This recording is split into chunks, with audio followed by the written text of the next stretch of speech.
स्वागत है। 19 अक्टूबर के इस बुलेटिन में आज के मुख्य समाचार।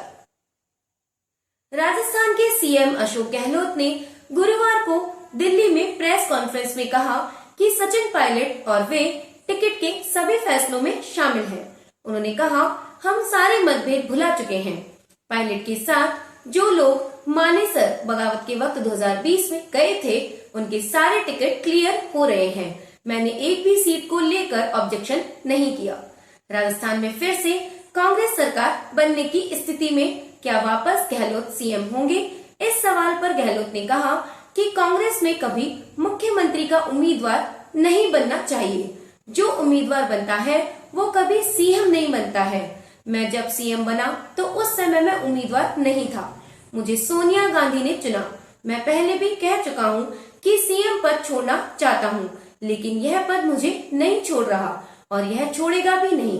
कुछ तो कारण होंगे कि हाई कमान और गांधी परिवार मुझ पर इतना विश्वास जता रहे हैं।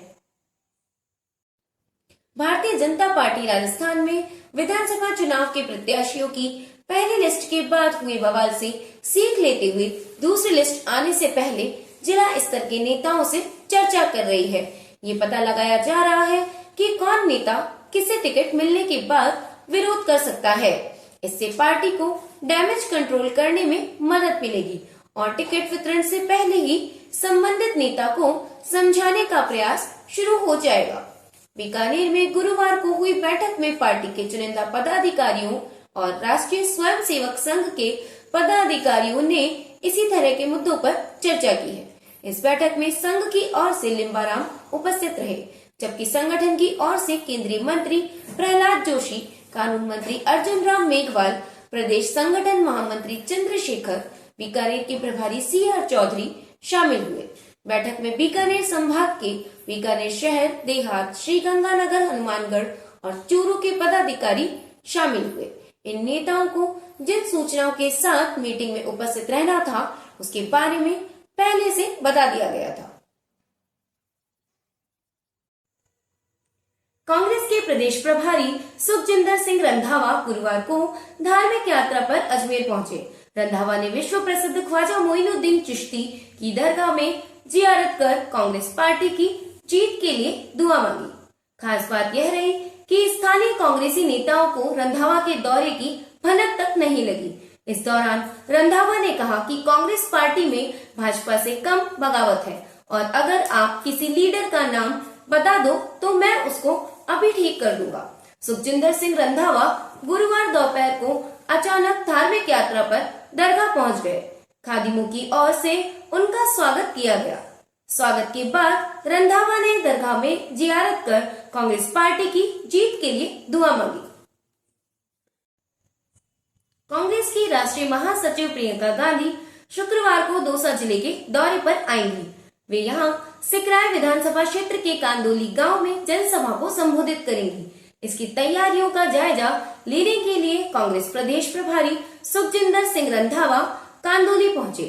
उन्होंने यहां सिकराय विधायक व मंत्री ममता भूपेश के साथ सभा स्थल का जायजा लेकर आवश्यक निर्देश दिए। मीडिया से बात करते हुए मुख्यमंत्री ने मानेसर प्रकरण के दौरान विधायकों के 10-10 करोड़ के लेन देन संबंधी बयान पर रंधावा ने कहा, सभी ने देखा भाजपा ने मध्य प्रदेश व महाराष्ट्र में क्या खेल किया था, लेकिन राजस्थान के होनहार नेताओं ने उनके प्लान को फेल कर दिया।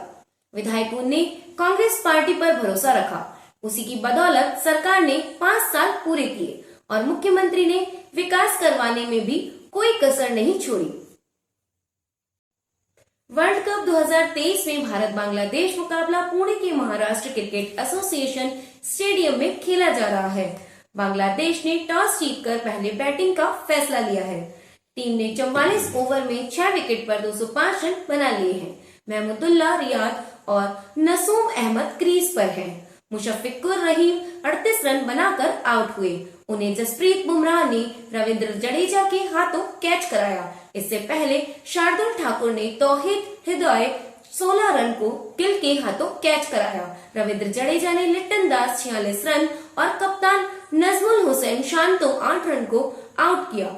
मेहदी हसन मिराज 3 रन को मोहम्मद सिराज ने और तनसीद हसन 51 रन ने कुलदीप यादव को आउट किया। इजराइल हमास युद्ध को लेकर देश में नेताओं और पार्टियों के विचार अलग अलग हैं। शरद पवार ने हमास के खिलाफ जंग में इजराइल का समर्थन करने पर प्रधानमंत्री नरेंद्र मोदी की आलोचना की थी। इस कमेंट पर असम के सीएम और भाजपा नेता हिमंता बिस्वा शर्मा ने प्रतिक्रिया दी। कहा, मुझे लगता है कि शरद पवार अपनी बेटी सुप्रिया सूले को हमास के साथ लड़ने के लिए गाजा भेजेंगे। हिमंता की इस टिप्पणी के बाद सुप्रिया सूले ने जवाब देते हुए कहा कि हिमंता की प्रतिक्रिया से मैं हैरान हूँ। मेरा और उनका डीएनए तो कांग्रेसी है। वहीं संजय राउत ने हिमंता को भाजपा का इतिहास पढ़ने और समझने की सलाह दी। कांग्रेस सांसद राहुल गांधी आगामी विधानसभा चुनाव के चलते 3 दिन के तेलंगाना दौरे पर हैं। आज उनके दौरे का दूसरा दिन है। सुबह 11 बजे राहुल ने विजय भैरी यात्रा में हिस्सा लिया। यह यात्रा जयशंकर चौक से पन्नूर विलेज तक निकाली गई। यात्रा के समापन के बाद राहुल ने एक जनसभा को संबोधित करते हुए कहा, तेलंगाना में कांग्रेस की सरकार आते ही हम जातिगत आधारित गणना करवाएंगे। दुकानदारों की जेब से जीएसटी निकलती है और अडानी जी की जेब में चली जाती है। ऐसा हिंदुस्तान हमें नहीं चाहिए।